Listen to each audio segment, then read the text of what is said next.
नमस्कार दोस्तों, एजुकेशन 790 से मैं सुरेश यादव। दोस्तों, आज का टॉपिक है सिंचाई व्यवस्था। यह भी ज्योग्राफी का बहुत इंपॉर्टेंट टॉपिक है। दोस्तों, इसके पहले हमारे चैनल पे हिस्ट्री के सारे टॉपिक वाइज वीडियो अपलोड हैं और ज्योग्राफी के भी काफ़ी वीडियो अपलोड हैं। तो दोस्तों, जाकर प्लेलिस्ट में देखिए, आपको अवश्य लाभ मिलेगा। और अगर कंटेंट अच्छा लगे तो चैनल को सब्सक्राइब करें, लाइक करें और दोस्तों में शेयर करें। तो दोस्तों, आज का हम टॉपिक देखते हैं सिंचाई व्यवस्था। सिंचाई व्यवस्था से भी क्वेश्चन काफ़ी बनता है। तो भारत में सन 1951 ईस्वी में सिंचाई की कुल क्षमता 226 लाख हेक्टेयर थी, जो वर्तमान में बढ़कर करीब 1200 लाख हेक्टेयर हो गई है। भारत में सिंचाई परियोजनाओं को 3 भागों में विभाजित किया गया है। कितने भागों में विभाजित किया गया है? 3 भागों में। अब देखिए, इसमें जो है बृहद सिंचाई परियोजना, इसके अंतर्गत वे परियोजनाएं सम्मिलित की जाती हैं जिनके अंतर्गत 10,000 हेक्टेयर से अधिक कृषि योग्य भूमि हो। 10,000 हेक्टेयर से अधिक कृषि योग्य भूमि हो। और दूसरा है मध्यम। इसके अंतर्गत वे परियोजनाएं सम्मिलित की जाती हैं जिसके अंतर्गत 2,000 से 10,000 हेक्टेयर कृषि योग्य भूमि हो। और तीसरी है लघु सिंचाई परियोजना। लघु सिंचाई परियोजना वैसी परियोजना है जिसके अंतर्गत 2,000 हेक्टेयर से कम कृषि योग्य भूमि हो। तो क्षेत्रफल की दृष्टि से सर्वाधिक सिंचित राज्य प्रतिशत में आंध्र प्रदेश, सर्वाधिक सिंचित प्रदेश में आंध्र प्रदेश है जो 90.81% है। और क्षेत्रफल की दृष्टि से न्यूनतम जो सिंचित राज्य है वह मिजोरम है, 7.3%। वर्तमान समय में ट्यूबवेल द्वारा भारत में सिंचाई का प्रमुख साधन है। ट्यूबवेल से सबसे ज़्यादा होता है। भारत में नलकूप द्वारा सिंचित क्षेत्र 35.4% भूमि पर सिंचाई की जाती है। नलकूपों की सर्वाधिक सघनता वाला राज्य उत्तर प्रदेश है। नहर देश में सिंचाई का प्रमुख साधन है। तालाबों द्वारा सींचा जाने वाला सबसे अधिक क्षेत्र तमिलनाडु में पाया जाता है। कहाँ पाया जाता है? तमिलनाडु में पाया जाता है। अब देखिए, भारत की प्रमुख बहुउद्देशीय नदी घाटी परियोजनाएं। भारत की प्रमुख बहुउद्देशीय नदी घाटी परियोजनाएं, तो यहाँ से भी क्वेश्चन काफ़ी बनता है, तो ज़रूर याद रखना। जैसे भाखड़ा नांगल परियोजना। भाखड़ा नांगल परियोजना यह किस पे बना है? सतलुज नदी पे। और इससे लाभान्वित राज्य हैं पंजाब, हरियाणा, हिमाचल प्रदेश और राजस्थान। यही से फैक्ट बनता है कि भाखड़ा नांगल बांध से लाभान्वित राज्य कौन कौन से हैं? तो पंजाब, हरियाणा, हिमाचल प्रदेश, राजस्थान। उद्देश्य सिंचाई और जल विद्युत। ब्यास परियोजना, यह ब्यास नदी पे है। पंजाब, हरियाणा, राजस्थान, हिमाचल प्रदेश। पंजाब, हरियाणा, राजस्थान, हिमाचल प्रदेश। सिंचाई और जल विद्युत। इंदिरा गांधी परियोजना, सतलुज, ब्यास, राजस्थान, पंजाब, हरियाणा। सिंचाई इसके लिए है, सिंचाई के लिए है केवल। कोसी परियोजना, कोसी नदी पे, बिहार, नेपाल।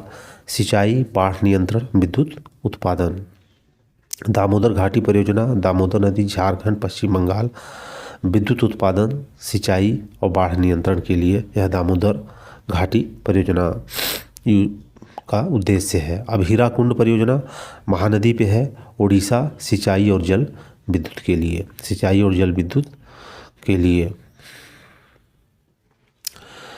हीराकुंड परियोजना कई बार पूछा जा चुका है। कौन सा? हीराकुंड परियोजना कई बार पूछा जा चुका है, इसको ध्यान रखना। यह महानदी उड़ीसा में है, सिंचाई और जल विद्युत के लिए है। चंबल परियोजना, चंबल नदी, राजस्थान, मध्य प्रदेश, जल विद्युत और सिंचाई। तुंगभद्रा नदी, कर्नाटक, आंध्र प्रदेश, सिंचाई के लिए। नागार्जुन कृष्णा नदी, आंध्र प्रदेश, सिंचाई के और विद्युत उत्पादन।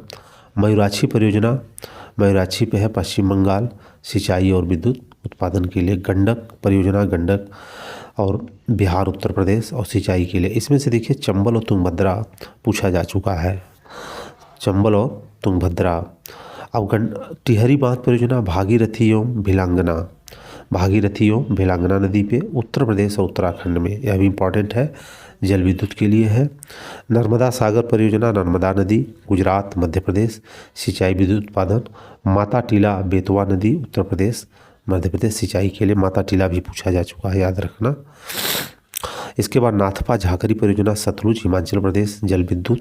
कोयना महाराष्ट्र, जल विद्युत। कोयना भी पूछा जा चुका है एग्जाम में।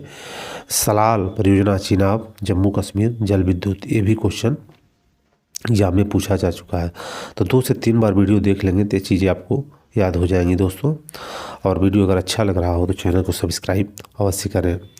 नेक्स्ट हमारा है रामगंगा परियोजना। कौन सी? रामगंगा परियोजना। रामगंगा उत्तर प्रदेश सिंचाई जल विद्युत के लिए। घाटप्रभा कर्नाटक सिंचाई जल विद्युत के लिए। फरक्का गंगा और भागीरथी पश्चिम बंगाल सिंचाई और नौ परिवहन के लिए। तवा परियोजना तवा मध्य प्रदेश सिंचाई के लिए। उकाई परियोजना ताप्ती गुजरात सिंचाई जल। उकाई भी इम्पोर्टेंट है, इसको याद रख लेना। मालप्रभा परियोजना मालप्रभा कर्नाटक सिंचाई जल विद्युत के लिए। रिहंद परियोजना रिहंद उत्तर प्रदेश सिंचाई के लिए। कई बार यही पूछा था रिहंद परियोजना किस नदी पे है और इससे लाभान्वित राज्य, तो याद रख लेना। जैसे रिहंद है तो रिहंद नदी पे और उत्तर प्रदेश में। इडुक्की पूछा जा चुका है ये, पेरियार केरल जल विद्युत के लिए। मचकुंड परियोजना मचकुंड उड़ीसा आंध्र प्रदेश सिंचाई जल विद्युत के लिए। सरदार सरोवर परियोजना नर्मदा महाराष्ट्र मध्य प्रदेश गुजरात राजस्थान सिंचाई जल विद्युत के लिए। पार्वती सरदार परियोजना नर्मदा नदी पे है, ये भी याद रखना।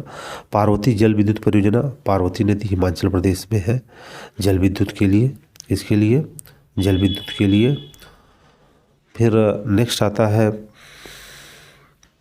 तुलहस्ती परियोजना, यह चिनाब नदी पे है जम्मू कश्मीर जल विद्युत। साबरमती परियोजना साबरमती नदी गुजरात जल विद्युत। स्वर्ण रेखा परियोजना स्वर्ण रेखा उड़ीसा झारखंड सिंचाई जल विद्युत। जोग परियोजना यह श्रावस्ती कर्नाटक और जल विद्युत। जोग परियोजना पूछा जा चुका है। शिव समुद्रम कावेरी नदी कर्नाटक जल विद्युत, यह भी पूछा जा चुका है। पायकारा परियोजना तमिलनाडु जल विद्युत। पायकारा परियोजना। अब निजाम सागर परियोजना मंजरा आंध्र प्रदेश जल विद्युत।